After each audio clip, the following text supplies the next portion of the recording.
At first glance, taking this tomato down through these spinning fan blades may seem impossible, but I'm here to show you it's not.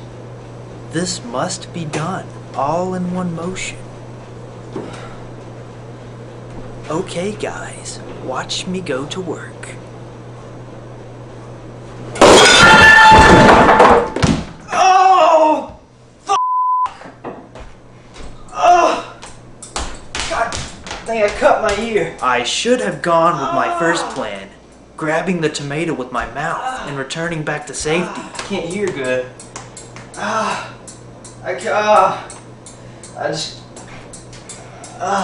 Shit. Oh.